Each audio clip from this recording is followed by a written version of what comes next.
আউযুবিল্লাহি মিনাশ শাইতানির রাজিম। বিসমিল্লাহির রহমানির রহিম।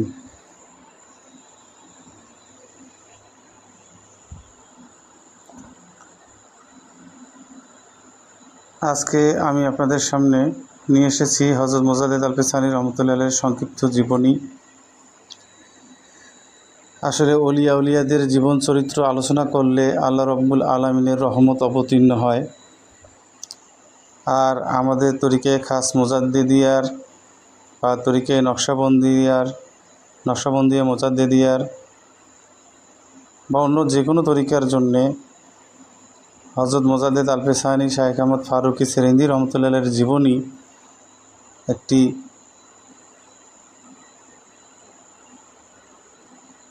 বেহেশতি রহমতের তুল্য।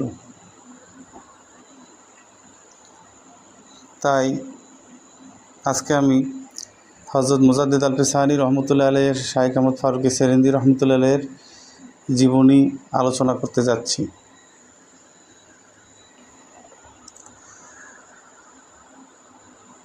আসুন তাহলে শুরু করি। আউযুবিল্লাহি মিনাশ শাইতানির রাজিম। বিসমিল্লাহির রহমানির রহিম। হায় রব্বুল আলামিন, পাক পরওয়ারদিগারে আলম, তোমার ওলির জীবন শরীফ আমরা আলোচনা করছি। মাবুদ, তুমি আমাদের উপরে বরকত অবতীর্ণ করো, এই তরিকার নিসবত আমাদের জন্য নসিব করো মাবুদ। আমরা যেন হেদায়েতের উপরে প্রতিষ্ঠিত হতে পারি। যারা শুনছি, যারা পড়ছি এবং যারা পড়তে থাকবে, সকলেই যেন এই নিসবতের অন্তর্ভুক্ত হতে পারি, সেই তৌফিক তুমি আমাদেরকে দাও। আল্লাহুম্মা আমিন।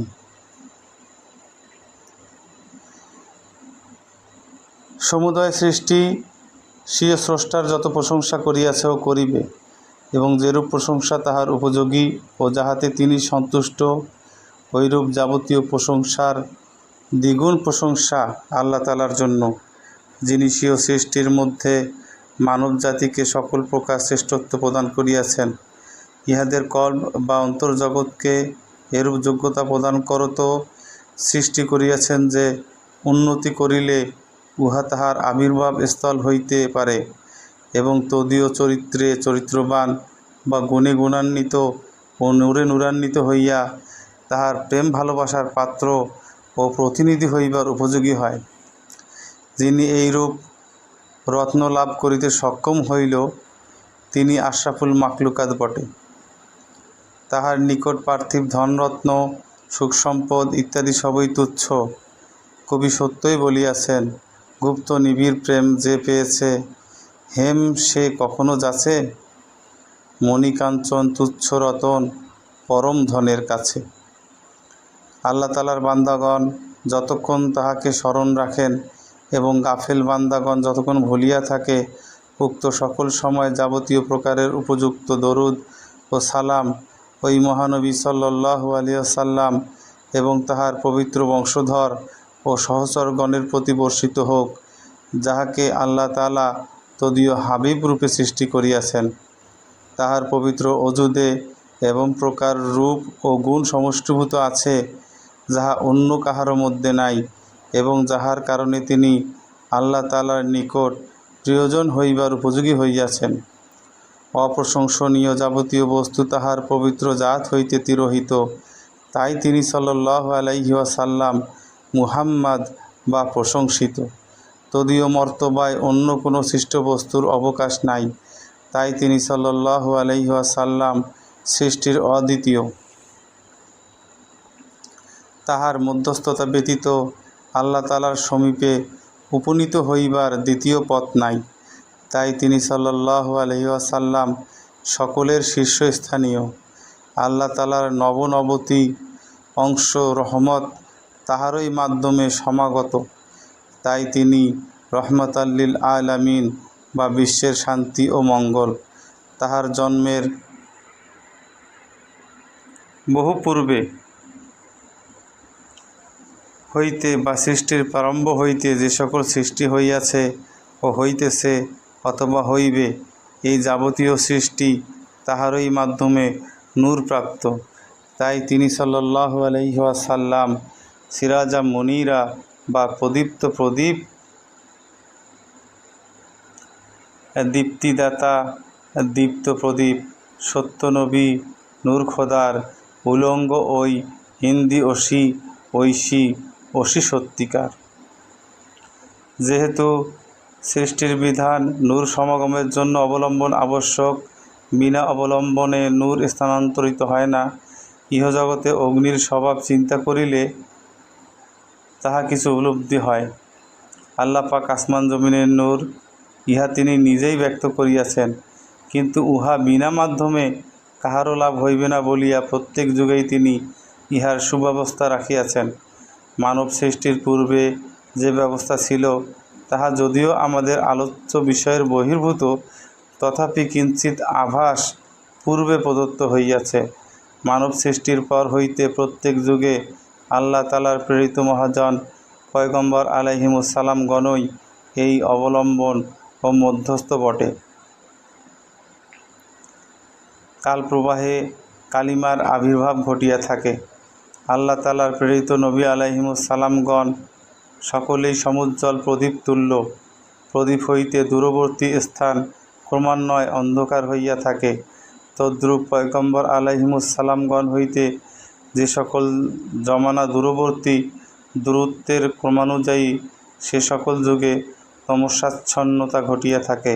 অতএব তাহাদের তিরোধানের পর হইতে প্রত্যেক যুগের পর ও শতকের পর এবং সহস্র বৎসর অতিবাহিত হইবার পর ক্রমান্বয়ে কালিমার বৃদ্ধি ও তমসার আধিক্য প্রবল হইয়া থাকে। সুতরাং উক্ত কালিমা নিবারণার্থে প্রত্যেক যুগে নবী বা সাধারণ পয়গম্বর ও শতকের পর রসুল বা বিশিষ্ট পয়গম্বর এবং সহস্রের পর উলুল আজম বা দৃঢ় সংকল্পযুক্ত অসাধারণ পয়গম্বর অবতারিত হইতেন। ভাস্কর সমুদিত হইলে শশধর ও তারকারাজি যেরূপ অন্তর্হিত হয়, তদ্রূপ আরবীয় ভাস্কর হজরত মুহাম্মদ মুস্তাফা সাল্লাল্লাহু আলাইহি ওয়াসাল্লাম সমুজ্জ্বল প্রভায়ে সমুদিত হওয়ার পর অন্য কোনো পয়গম্বরের আবির্ভাব সম্ভবপর নহে। ইহা হাদিস, কোরআন ও প্রকৃতি দ্বারা প্রমাণিত। এই হেতু হযরত সাল্লাল্লাহু আলাইহি ওয়াসাল্লাম ফরমাইয়াছেন, আমার উম্মতের সত্যবাদী আলেমবৃন্দ বনি ইসরায়েলের পয়গম্বর তুল্য। এ স্থলে আলেমের অর্থ সাধারণ আলেম নহে, তাহা হইলে হাদিসের মর্ম বিপরীত হইয়া যায়। কেননা এ জামানার অনেক আলেমই অপকর্মে লিপ্ত, তাহারা কি করিয়া পয়গম্বরের তুল্য হইবে?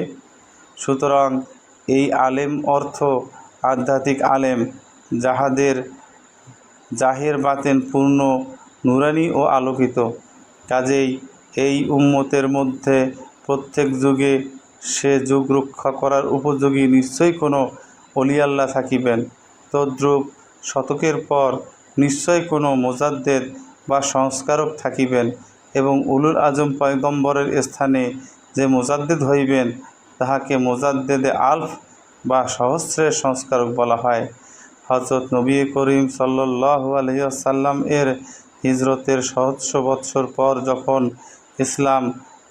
ইসলাম ধর্ম বেদিনীর তমসায় আচ্ছন্ন হইয়াছিল, তখনই হযরত মুজাদ্দেদে আলফে সানি রহমতুল্লাহি আলাইহি এর আবির্ভাব হইয়াছিল। অতএব ইনি যে উলুল আজম পয়গম্বরের কামালত ও গুণ বিশিষ্ট সহস্রের মুজাদ্দেদ, তাহাতে সন্দেহের কোনো অবকাশ নাই।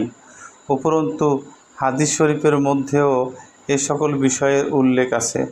যথা আবু দাউদ শরীফে বর্ণিত আছে, হযরত আবু হুরায়রা রাদিয়াল্লাহু তাআলা আনহু বলিয়াছেন যে, হযরত নবী করিম সাল্লাল্লাহু আলাইহি ওয়াসাল্লাম ফরমাইয়াছেন, নিশ্চয়ই আল্লাহ তাআলা এই উম্মতের জন্য প্রত্যেক শতকের প্রারম্ভে এক ব্যক্তিকে প্রেরণ করেন, যিনি ইসলাম ধর্মের সংস্কার করিয়া থাকেন।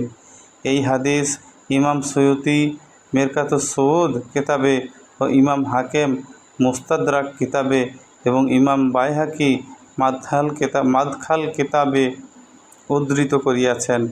আবুল ফজল এরাকি এবং হাফিজ ইবনে হজর এই হাদিসকে সহি বলিয়াছেন। জামিউদ দরার নামক পুস্তকেও উক্ত হাদিস বর্ণিত আছে।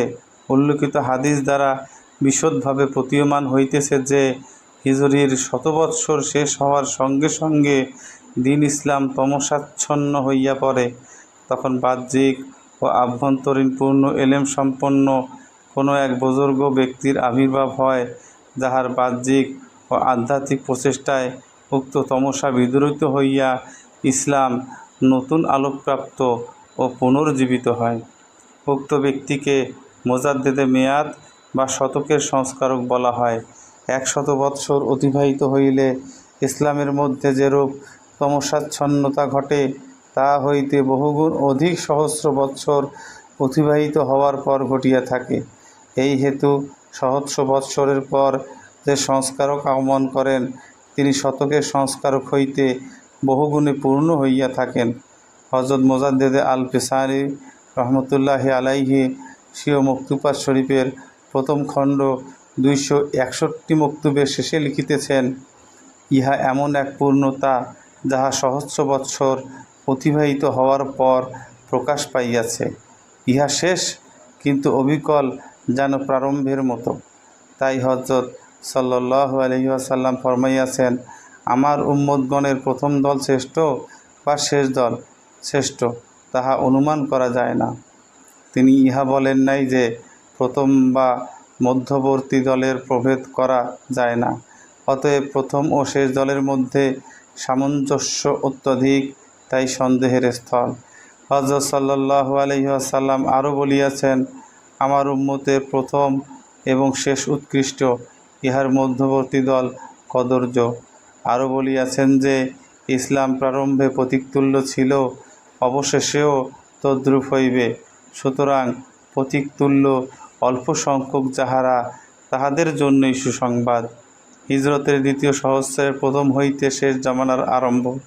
সহস্র বৎসর অতিবাহিত হওয়ার মধ্যে বিশেষ তাসির আছে, যাহাতে প্রত্যেক বস্তুর পরিবর্তন ঘটে। কিন্তু এই উম্মতের মধ্যে যখন হুকুম বাতিল বা পরিবর্তন হওয়ার কোনো নিয়ম নাই, তখন পূর্ববর্তীকালের আত্মিক সম্বন্ধ অবিকৃতভাবে পুনরায় পূর্ববর্তীগণের মধ্যে আবির্ভূত করত। তাহাদের দ্বারা দ্বিতীয় সহস্রের সংস্কার ও ইসলামের পোষকতা করা হইয়াছে।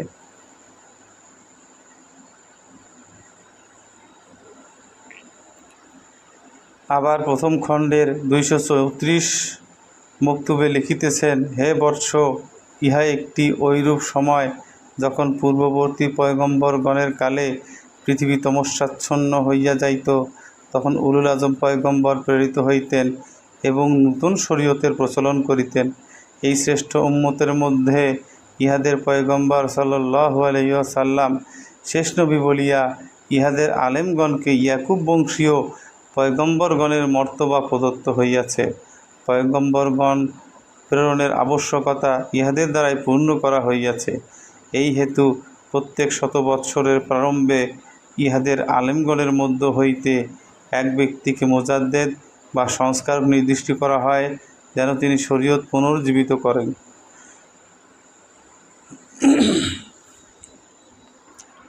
বিশেষত সহস্র বৎসর অতিবাহিত হওয়ার পর পূর্ববর্তীকালের উলুল আজম পয়গম্বর প্রেরিত হইতেন, তখন সাধারণ পয়গম্বর দ্বারা যথেষ্ট হইত না। ইদানীয় উক্তরূপ অবস্থা।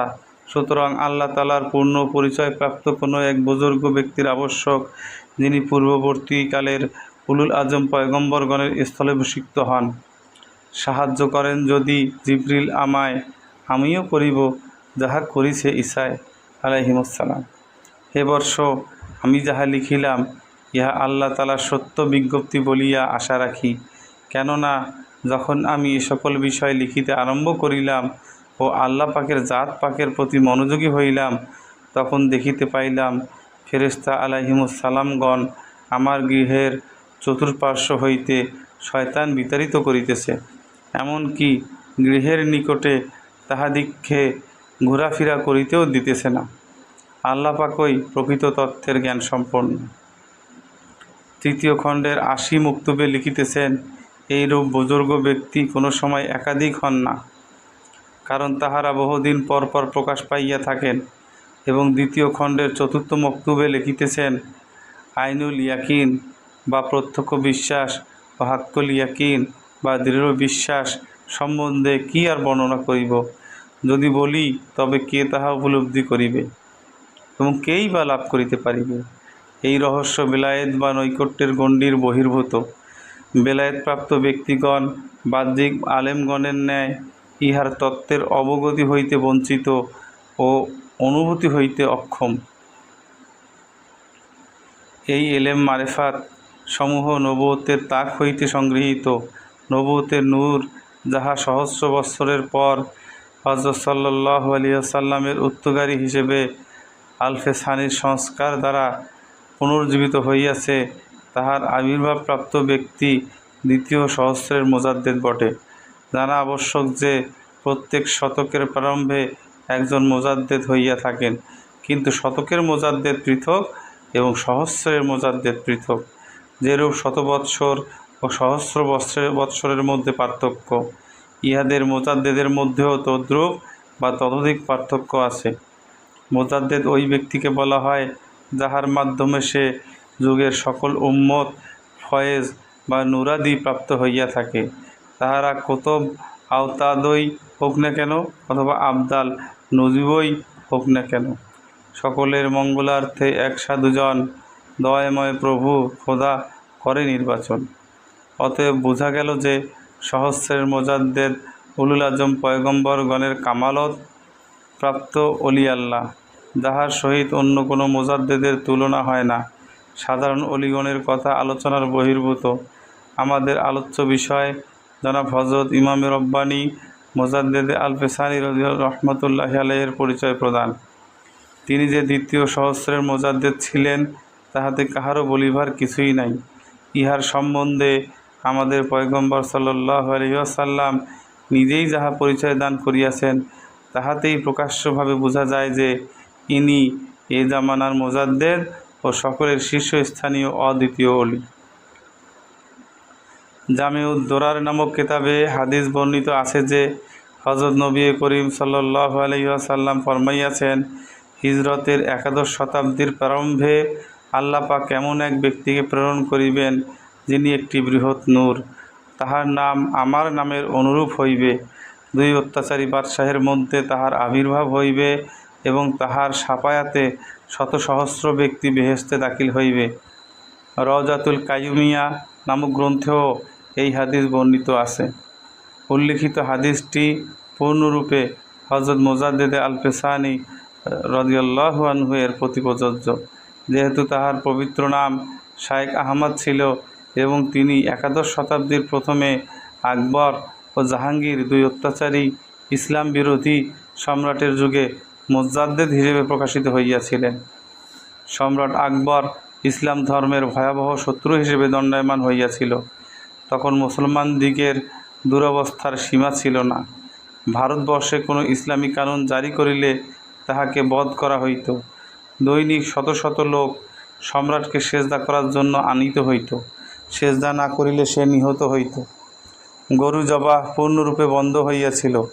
তাহার উজির আবুল ফজল সম্রাটকে একখানা পুস্তক আনিয়া দিতে বলিয়াছিল যে ইহা আসমানি কিতাব, ফেরেশতা ইহা লইয়া আসিয়াছে। সম্রাট তাহাই বিশ্বাস করিয়া উহার মধ্যে লিখিত কানুন প্রচারের আদেশ প্রদান করিয়াছিল।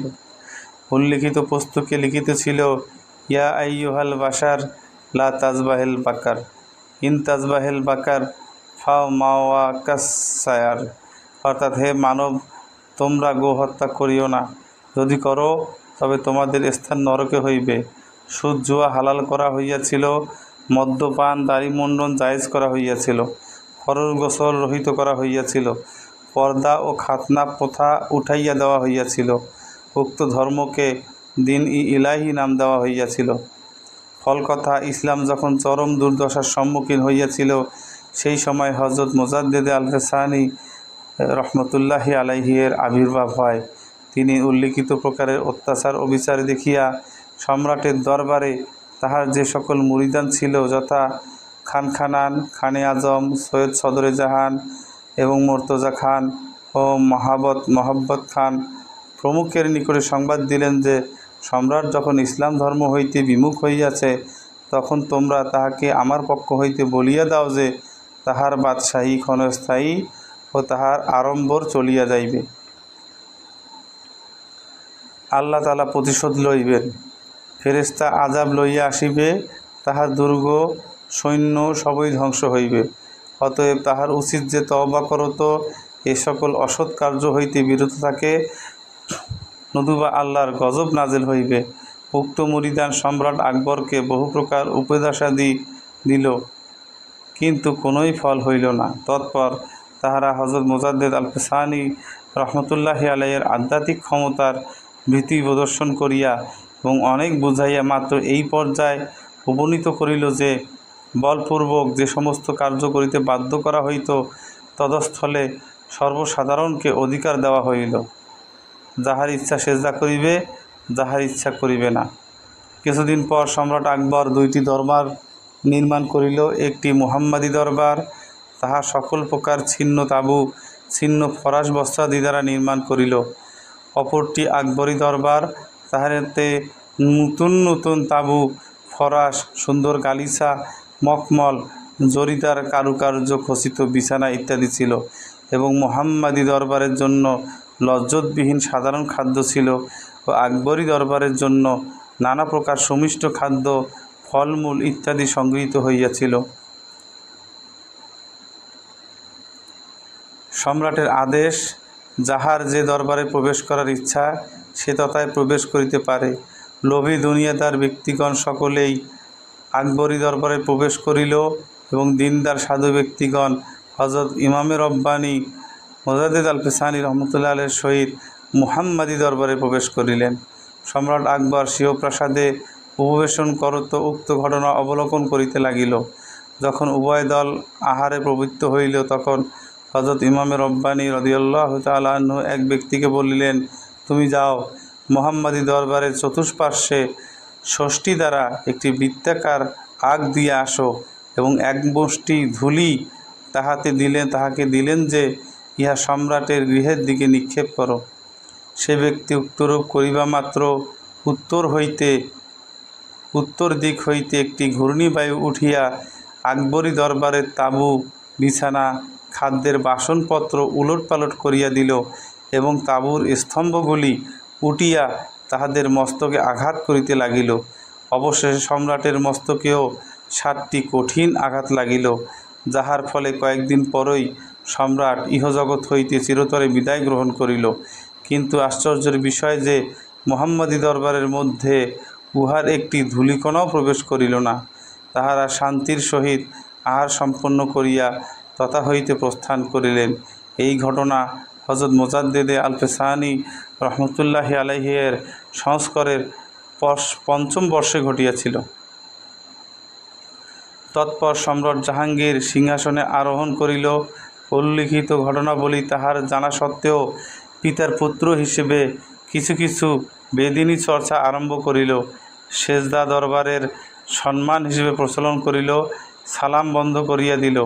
ও এই সময় হযরত মুজাদ্দেদ আল-ফিসানি রহমতুল্লাহ আলাইহি সুন্নতের প্রচলন ও ইসলাম প্রচারের জন্য স্বীয় মুরিদানগণকে দেশ বিদেশে পত্রাদি দ্বারা তাগিদ করিতে লাগিলেন এবং সর্বতোভাবে এত বিষয়ে যত্নবান হইয়া পড়িলেন। অল্পকাল মধ্যে ইহা ইসলাম বিরোধী উজিরের কর্ণগোচর হইল। তখন সে হজরতের প্রধান শত্রু হইয়া পড়িল। সুযোগ মতো সম্রাটকে বুঝাইয়া বলিল যে শাইখ আহমদ আপনার দরবারের শৃঙ্খলা অমান্য করে।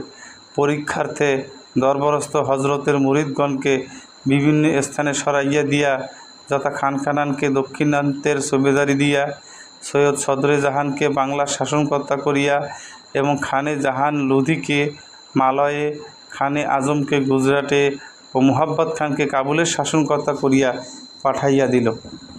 তৎপর সে একদিন হযরত মুজাদ্দেদ আল-ফিসানি রহমতুল্লাহি আলাইহিকে পত্র দ্বারা আহ্বান করিল। তিনি শাহী দরবারে উপস্থিত হইয়া তাহাদের প্রচলন অনুযায়ী সেজদা বা মস্তক অবনত কিছুই করিলেন না। তখন সম্রাট হজরতকে জিজ্ঞাসা করিল, আপনি কেন আমার দরবারের শৃঙ্খলা পালন করিলেন না? তদুত্তরে তিনি বলিলেন, আপনার দরবারে সালামের প্রথা নাই, অতএব আমিও তাহা করি নাই, এবং আল্লাহ ব্যতীত অন্যকে সেজদা করা জায়েজ নহে, অতএব আমি তাহা করি নাই। তখন সম্রাট বলিল, হজরত, আপনি ওই নিচু কামরা হইতে একটু নতশিরে আমার দিকে আসুন। কিন্তু তিনি তাহাও স্বীকার করিলেন না, বরং উচ্চ স্বরে বলিয়া দিলেন যে, এই ললাট আল্লাহ ব্যতীত অন্যের সম্মুখে কখনোই অবনীত হইবে না। এতদ শ্রবণে সম্রাট রাগান্বিত হইয়া হজরতকে তাহার সঙ্গীসহ গোয়ালিয়রের কেল্লায় বন্দী করিল। কিন্তু আল্লাহর হেকমত, তথায়ও পূর্বের মতো তাহার নিকট লোকজনের সমাগম হইতে লাগিল। হজরতের এই বন্দী হওয়ার সংবাদ দেশে বিদেশে ছড়াইয়া পড়িল। সম্রাট ইসলাম বিরোধী মন্ত্রীর কুপরামর্শে যে সমস্ত হজরতের মুরিদ উচ্চপদস্থ কর্মচারীগণকে বিভিন্ন দেশে পাঠাইয়াছিল, তাহারা হজরতের নজরবন্দির সংবাদ শ্রবণে অস্থির হইয়া গেলেন এবং পরস্পর পত্রাদি আদান প্রদানপূর্বক কাবুলের শাসনকর্তা মহব্বত খানকে তাহাদের সর্দার নিযুক্ত করত বিদ্রোহের পতাকা উত্তোলন করিলেন। তৎপর চতুর্দিক হইতে কাবুলে সৈন্য সমবেত হইতে লাগিল। প্রচুর সৈন্য সমবেত হওয়ার পর মহব্বত খান প্রথমে খুতবা ও মুদ্রা হইতে সম্রাটের নাম উঠাইয়া দিলেন এবং যুদ্ধ ঘোষণা করিয়া সম্রাটের রাজধানীর দিকে অগ্রসর হইতে লাগিলেন। তখন অন্যান্য প্রদেশের শাসনকর্তাগণও তাহার সহযোগিতা করিতে আরম্ভ করিল। এই সংবাদ শ্রবণে মন্ত্রী হজরতকে নিহত করার জন্য সম্রাটকে পরামর্শ দিল। যদিও প্রথমে উহা সম্রাটের পছন্দনীয় হইয়াছিল, তথাপি ক্ষণেক পরেই উহা বিলীন হইয়া গেল। কেননা সে চিন্তা করিয়া দেখিল যে, তাহা হইলে বিরোধী দলের হস্ত হইতে রাজত্ব রক্ষা করা তো দূরের কথা, বরং তাহার জীবনও বিপন্ন হইয়া পড়িবে। অপরদিকে মহব্বত খান বহু সংখ্যক সৈন্যসহ অগ্রসর হইতে লাগিলেন। ইতিমধ্যে একদল বিদ্রোহী হজরত মোজাদ্দেদ আল-বেসানি রহমতুল্লাহি আলাইকে রাজ সিংহাসনে বসাইবার চেষ্টা করিল, কিন্তু তিনি তাহা অস্বীকার করিলেন। তৎপর ঝিলাম নদীর তীরে উভয় দলের সৈন্য সম্মুখ সমরে দণ্ডায়মান হইল। সম্রাটের সৈন্যদলে হজরতের অনেক মুরিদ ছিল, কিন্তু তাহা সম্রাটের জানা ছিল না। সম্রাট মহব্বত খানের সৈন্যের প্রতি আক্রমণ করিল। তখন মহব্বত খান কৌশলমূলক পলায়ন করিলেন। সম্রাট স্বয়ং তাহার পশ্চাদ্ধাবন করিল।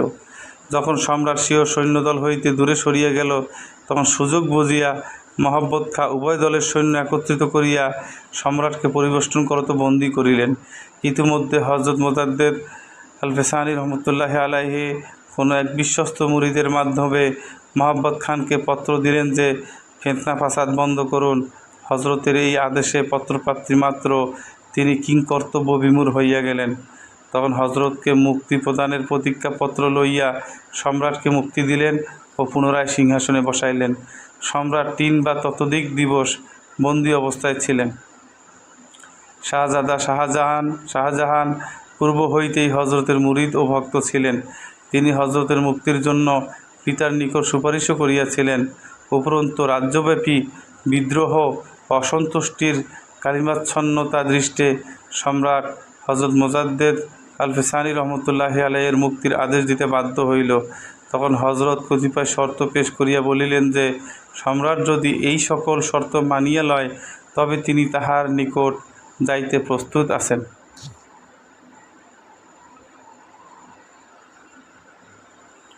সম্রাট অম্লান বদনে তাহা মানিয়া লইল ও হজরতকে মুক্ত করত শাহী দরবারে সসম্মানে আনিল। আসার পথে হজরত 3 দিবস স্বীয় ভবন সেরহিন শরীফে অবস্থান করিয়াছিলেন। তৎপর দরবারে তাজিমি সেজদা বন্ধ হইয়া গেল, ভগ্ন মসজিদসমূহ আবাদ করা হইল, গরু জবাই আরম্ভ হইল, বাজারে প্রকাশ্যে গোমাংস বিক্রি হইতে লাগিল। দরবারে আম এর সম্মুখে একটি সুন্দর মসজিদ নির্মিত হইল। প্রত্যেক নগরে কাজী ও মুফতির ব্যবস্থা করা হইল। জিজিয়া কর পুনরায় প্রবর্তিত হইল। শরীয়ত বিরোধী যাবতীয় হুকুম রদ করা হইল। সকল প্রকার বেদআত কার্য বন্ধ করা হইল। রাজবন্দীদিগকে মুক্তি দেওয়া হইল। তৎপর সম্রাট নিজেও হজরতের পবিত্র হস্তে বায়াত গ্রহণ করিল এবং তাহার ভক্তবৃন্দের মধ্যে সামিল হইল। উত্তরোত্তর তাহার ভালোবাসা ও মহব্বত এত বৃদ্ধি পাইতে লাগিল যে হজরতকে না দেখিয়া সম্রাট শান্তি পাইত না। এক সময়ের ঘটনা, হজরত সম্রাটের সঙ্গে ছিলেন এবং তাহাকে লইয়া সেরহিন শরীফে গিয়াছিলেন। কয়েকদিন অবস্থানের পর সম্রাট দিল্লি যাইবার জন্য প্রস্তুত হইল। তখন হজরত ফরমাইলেন যে, আমাকে এখন সেরহিন্দে থাকিতে দাও। তদুত্তরে সম্রাট বলিয়াছিলেন যে, আপনাকে ছাড়িয়া যাওয়া আমার প্রাণে সহ্য হইবে না, অতএব আপনি যতদিন ইচ্ছা থাকুন, আমিও আপনার সহিত থাকিব। তৎপর হজরত তথায় 4 মাস কাল অবস্থান করিয়া সম্রাটসহ দিল্লি প্রস্থান করিলেন। এই ঘটনা হজরতের তজদিদের 20 বৎসরে হইয়াছিল। প্রায় 8 বৎসর পর্যন্ত সম্রাট হজরতকে তাহার সঙ্গে সঙ্গে রাখিয়াছিল। সম্রাট জাহাঙ্গীরের ইসলাম বিরোধী কার্যদৃষ্টে অনেক প্রতিপত্তিশালী ব্যক্তি তাহার প্রতি অসন্তুষ্ট ছিল। অপরদিকে নূরজাহানের কারসাজি ও কুপরামর্শে জাহাঙ্গীরের মন তদীয় পুত্র শাহজাহানের প্রতি অসন্তুষ্ট ছিল। শাহজাহান পিতার নিকট স্থান পাইত না। সুযোগ বুঝিয়া শাহজাহান আমির ওমরাগণের সহিত পরামর্শ করত পিতার বিরুদ্ধে বিদ্রোহী হইল। সৈন্য সমাবেশ করিয়া যুদ্ধ ঘোষণা করিল। সম্রাটের সৈন্য যখন পরাজয় হইবার উপক্রম হইল, তখন নিরুপায় হইয়া সম্রাট হজরত মুজাদ্দেদ আল ফিসানি রহমতুল্লাহ আলাইহির শরণাপন্ন হইল। হজরতের দোয়ার ফলে সম্রাট জয়লাভ করিল। শাহজাহান ইহা জানিতে পারিয়া হজরতের নিকট আগমন করত নিবেদন করিল যে, হুজুর, আমি পূর্ব হইতেই আপনার গোলাম। কি কারণে আমার প্রতি বিরোধ হইয়া আমার বিরুদ্ধে দোয়া করিলেন? আপনার বন্দী অবস্থায় পিতার সহিত আপনার জন্য কতই না প্রতিবাদ করিয়াছি। তদুত্তরে হজরত ফরমাইলেন, বৎস, শান্ত হও। অল্পকালের মধ্যে তোমার পিতার জাহিরি রাজত্ব তোমার হস্তগত হইবে এবং আমার বাতিনি বাদশাহী বৎস মুহাম্মদ মাসুমের প্রতি ন্যস্ত হইবে। এই ঘটনার কিছুদিন পর সম্রাট জাহাঙ্গীর ইন্তেকাল করিলেন এবং শাহজাহান সাম্রাজ্য লাভ করিল। উল্লিখিত ঘটনাগুলি হজরতের জীবনের উল্লেখযোগ্য বস্তু হিসেবে ধরিয়া লওয়া যাইতে পারে, কিন্তু উহা বাহ্যিক ব্যাপার। তাহার বাতিনি হালতসমূহের বর্ণনা আমাদের মতো ক্ষুদ্র ব্যক্তিদের দ্বারা সম্ভবপর নহে। একে তো বাতিনি অবস্থা গোপনীয় বস্তু। তদুপরি অন্যান্য বুজুর্গগণ হইতে হজরত মুজাদ্দেদ আল ফিসানি রহমতুল্লাহ আলাইহি অধিকতর সংযমী ছিলেন বিধায় তাহার অবস্থা উপলব্ধি করা সাধারণ ব্যাপার নহে। মাত্র বিশেষ বিশেষ 2-1টি ঘটনা যাহা আল্লাহ তাআলার তরফ হইতে প্রকাশ করার জন্য তিনি আদিষ্ট হইয়াছিলেন, সংক্ষেপে তাহার গৃহধ্বংস উল্লেখ করা যাইতেছে। জামজুল জাওয়ামে কিতাবে আল্লামা ইমাম সুয়ুতি হাদিস বর্ণনা করিয়াছেন যে, হযরত নবী করিম সাল্লাল্লাহু আলাইহি ওয়াসাল্লাম ফরমাইয়াছেন, আমার উম্মতের মধ্যে এক ব্যক্তি হইবেন যাহাকে সেলা বা সংযোজক বলা হইবে। তাহার সাফায়াতে অসংখ্য লোক জান্নাতবাসী হইবে। শেখ বদরুদ্দিন রহমতুল্লাহ আলাই স্বীয় হাজরাতুল কুদুস নামক গ্রন্থে লিখিতেছেন, আমার দৃঢ় বিশ্বাস এই সুসংবাদপ্রাপ্ত ব্যক্তি ইমামে রব্বানী হজরত মুজাদ্দেদ আল ফিসানি রহমতুল্লাহ আলাই। আবার হজরত মুজাদ্দেদ আল ফিসানি রহমতুল্লাহ আলাই স্বয়ং এক মক্তুবে লিখিয়াছেন, আল্লাহর প্রশংসা যে আমাকে 2 সমুদ্রের সেলা বা সংযোজক করিয়া সৃষ্টি করিয়াছেন। সুতরাং এই হাদিসটি তাহারই প্রতি প্রযোজ্য। তিনি মাবদা ওয়া মাআদ পুস্তকে লিখিয়াছেন, আমি একদিন বন্ধুগণের মধ্যে উপবিষ্ট ছিলাম, তখন আমার দৃষ্টি স্বীয় খারাপির প্রতি পতিত হইল। কিছুক্ষণ এই অবস্থায় থাকার পর মনে হইতেছিল যে ফকিরি দরবেশির সহিত আমি পূর্ণরূপে সম্পর্কবিহীন। আল্লাহের জন্য যে অবনত হয়, আল্লাহ তাআলা তাহাকে উচ্চ করেন। এই হাদিস অনুযায়ী আল্লাহ পাক মৃত্তিকা হইতে যেন আমাকে উত্তোলন করিলেন এবং আমি স্বীয় অন্তঃকরণে শব্দ শুনিতে পাইলাম, গফারতু লাকা ওয়ালিমান তাওয়াসসালা বিকা ইলাইয়া বি ওয়াস্তাতিন আও বি গায়রি ওয়াস্তাতিন ইলা ইয়াউমিল কিয়ামাহ। অর্থাৎ, আপনাকে ক্ষমা করিলাম এবং যে ব্যক্তি মধ্যস্থতায় অথবা বিনা মধ্যস্থতায় আমার দিকে আপনাকে রোজ কিয়ামত পর্যন্ত ওসিলা করিল, তাহাকেও ক্ষমা করিয়া দিলাম। ইহা আমার অন্তঃকরণে পুনঃ পুনঃ নিক্ষিপ্ত হইতেছিল।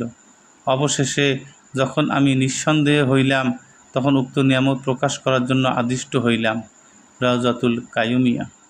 হজরতের এই ইলহাম বা ঐশিক বিজ্ঞপ্তি দ্বারা সঠিকভাবে জানা যাইতেছে যে, সত্য মোজাদ্দেদি তরিকায় কিয়ামত পর্যন্ত যাহারা বয়াত গ্রহণ করিবে এবং জীবনের শেষ মুহূর্ত পর্যন্ত উক্ত বায়াত কায়েম রাখিবে, তাহাদের পরকালের উদ্ধার সুনিশ্চিত। হজরত মোজাদ্দেদ আল পেসানি রহমতুল্লাহ আলাইহি স্বীয় মুক্তিবাতের মধ্যে উল্লেখ করিয়াছেন যে আমাদের তরিকায় কেহই মহরুম বা বঞ্চিত হইবে না, এবং যে আজন্ম বদবক্ত সে আমাদের তরিকায় দাখিল হইবে না, যদিও দাখিল হয় তথাপি সে কায়েম থাকিবে না। হজরতের এই বাক্য উল্লেখিত এলহামের পোষকতাকারী। এইরূপ সত্য এলহাম দ্বারা তাহার মোস্তাহেদ হওয়াও প্রমাণিত হইয়াছে। এই মর্মে তিনি স্বীয় গ্রন্থ মাবদা ওয়া মাআদে লিখিয়াছেন যে একদা তিনি আধ্যাত্মিক হালতে নিমজ্জিত অবস্থায় দেখিতে পাইলেন যে হজরত নবী করিম সাল্লাল্লাহু আলাইহি ওয়াসাল্লাম তাহাকে ফরমাইলেন, তুমি বিশ্বাস শাস্ত্রের মোস্তাহেদ। তাহার পর হইতে উক্ত বিষয়ে প্রত্যেক মাসআলার মধ্যে তিনি নিজের বিশিষ্ট মত পাইতে লাগিলেন। ইহার প্রমাণস্বরূপ মুক্তিবাদ শরীফের প্রথম খণ্ডের 259 বক্তব্যে লিখিয়াছেন যে পর্বত গুহাবাসী কাফেরগণ যাহাদের নিকট পয়গম্বর আলাইহিমুসসালামগণের আহ্বান পৌঁছে নাই, তাহাদিগকে ইমাম আবুল মনসুর মাতুরিদি দুজকি বলিয়াছেন। যেহেতু ইমাম আবু হানিফা সাহেবের মতে আল্লাহ পাকের একত্ব প্রমাণের জন্য মানবের জ্ঞানই যথেষ্ট এবং আল্লাহ পাক শিরকের গুনাহ ক্ষমা করিবেন না, অতএব উক্ত মুশরিকগণ দোজখী। পক্ষান্তরে ইমাম শাফিঈ সাহেব আশায়েরা গণের মতানুযায়ী বলিতেছেন যে আমি কাহাকেও শাস্তি দিব না যে পর্যন্ত তাহাদের নিকট সংবাদবাহক রসুল প্রেরণ না করি। আল্লাহ পাকের বাণী। অতএব উক্ত পর্বত গুহাবাসী কাফেরগণ বেহেশতি। এ স্থলে হজরত ইমামে রব্বানী মোজাদ্দেদ আল পেসানি রহমতুল্লাহ আলাই স্বীয় ইস্তেহাদ বা অভিমত এই যে রসুল প্রেরণ না করিয়া শাস্তি প্রদান অবিচার, অতএব এরূপ অবিচার আল্লাহ পাক কখনোই করিতে পারেন না। পক্ষান্তরে আল্লাহ পাকের সহিত শিরক করিয়া কাফের অবস্থায় মৃত্যু হইয়া বেহেশতি হওয়া যুক্তিসঙ্গত নহে। সুতরাং ইহারা পুনরুত্থান ও বিচারের পর চতুষ্পদ জন্তুগুলির ন্যায় মৃত্তিকায় পরিণত হইয়া যাইবে। দারুল হরব বা কাফেরি রাজ্যের মোশরেক শিশুদিগের ব্যাপারেও তিনি এরূপ মত প্রকাশ করিয়াছেন। ইহা হজরতের অতি চমৎকার সর্ববাদী সম্মত ইস্তেহাদ। এতদ্ভিন্ন হজরত মোজাদ্দেদ আল পেসানি রহমতুল্লাহ আলাইহে যাবতীয় তরিকার খলিফা ও ইমাম ছিলেন। নকশবন্দিয়া তরিকার শ্রেষ্ঠ বুজুর্গ হজরত খাজা বাকিবিল্লাহ রহমতুল্লাহ আলাইহের নিকট বায়াত গ্রহণ করত 1009 হিজরিতে খেলাফত বা প্রতিনিধিত্ব প্রাপ্ত হইয়াছেন। কাদেরিয়া তরিকার হজরত গাউসে আজম সাইয়েদানা আব্দুল কাদের জিলানী রহমতুল্লাহ আলাইহে স্বীয় জুব্বা মোবারক ফয়েজ বরকত পরিপূর্ণ করত। তদীয় সাহেবজাদা ও গদ্দিনশীন সৈয়দ তাজউদ্দিন আব্দুর রাজ্জাক রহমতুল্লাহ আলাইহের হস্তে আমানত রাখিয়া বলিয়াছিলেন, যখন শায়েখ আহমদের আবির্ভাব হইবে তখন তাহাকে এই জুব্বা সমর্পণ করিও। তাহার বংশে হজরত শাহ সেকেন্দার কাদেরী রহমতুল্লাহ আলাইহি স্বীয় পীর শাহ কামাল কায়েসালি রহমতুল্লাহ আলাইহি এর নির্দেশ অনুযায়ী হজরত মোজাদ্দেদ আল পেসানি রহমতুল্লাহ আলাইহিকে স্বীয় খানদানের খেলাফত প্রদান করত উক্ত জুব্বা মুবারক সমর্পণ করিয়াছিলেন। হজরত মোজাদ্দেদ আল পেসানি রহমতুল্লাহ আলাইহির ওয়ালেদ সাহেব শায়েখ আব্দুল আহাদ রহমতুল্লাহ আলাইহি তাহার চিস্তিয়া খানদানের ফরদিয়াত সম্বন্ধ তাহাকে প্রদান করিয়াছিলেন, যদ্বারা তিনি সেকালের অদ্বিতীয় অলি হইয়াছিলেন। তাহার ওফাত শরীফের পূর্বে সকল পুত্রগণকে ডাকিয়া তাহাদের সম্মুখে হজরত মোজাদ্দেদ আল পেসানি রহমতুল্লাহ আলাইহিকে সরওয়ারদিয়া তরিকার খেলাফত ও খেরকা এবং চিস্তিয়া তরিকার খেলাফত ও খেরকা ও কাদরিয়া তরিকার খেলাফত ও খেরকা হজরতের প্রতি সমর্পণ করত। তাহাকে পঞ্চদশ সিলসিলার খেলাফত প্রদান করিয়াছিলেন। ফলকথা, তিনি 17 বৎসর বয়সে জাহিরি ও বাতিনি বিদ্যা পূর্ণ করিয়া এবং সকল তরিকার খেলাফত প্রাপ্ত হইয়া মুহাদ্দিস উপাধি লাভ করত তরিকা প্রচারে প্রবৃত্ত হইয়াছিলেন। তৎপর ক্রমান্বয়ে তাহার আধ্যাত্মিক শক্তি বৃদ্ধি পাইতে লাগিল। 1010 হিজরির 10ম রবিউল আউয়াল জুমা দিবস প্রভাতে যখন তিনি হালকায় উপবিষ্ট ছিলেন, তখন দেখিলেন যে হযরত রাসূলুল্লাহ সাল্লাল্লাহু আলাইহি ওয়াসাল্লাম অতি সুন্দর ও মূল্যবান একখানা পোশাক লইয়া আসিয়া তাহাকে পরিধান করাইলেন এবং বলিলেন যে আল পেসানির মোজাদ্দেদের পোশাক ইহাই। এই ঘটনার পর হইতে তিনি মোজাদ্দেদ উপাধি লাভ করিলেন। হযরত মোজাদ্দেদ আল পেশানী রহমতুল্লাহ আলাইহির অজুদ পাক, হযরত রসুল্লাহ মকবুল সাল্লাল্লাহু আলাইহি ওয়াসাল্লামের অজুদ পাক যে মৃত্তিকা দ্বারা সৃষ্টি হইয়াছিল তাহার অবশিষ্ট মৃত্তিকা দ্বারা গঠিত হইয়াছিল। নূহ আলাইহিস সালামের তুফানের সময় মদিনা শরীফের রওজা পাকের মৃত্তিকা কিয়দংশ সেরহিন শরীফে আসিয়াছিল, সেই স্থলেই হযরত মোজাদ্দেদ আল পেশানী রহমতুল্লাহ আলাইহির মাজার শরীফ হইয়াছে। তিনি স্বীয় মক্তুবাতে ইহা উল্লেখ করিয়াছেন। এই সকল কারণের প্রতি ইঙ্গিত করিয়া তদীয় পীর কেবলা রহমতুল্লাহ আলাইহি তাহার বিষয় বলিয়াছেন, শায়েখ আহমদ এমন একটি সূর্য যাহার সম্মুখে আমাদের মতো শত সহস্র সেতারা নিশ্চিহ্ন। আসসালামু আলাইকুম ওয়া রাহমাতুল্লাহি ওয়া বারাকাতুহু।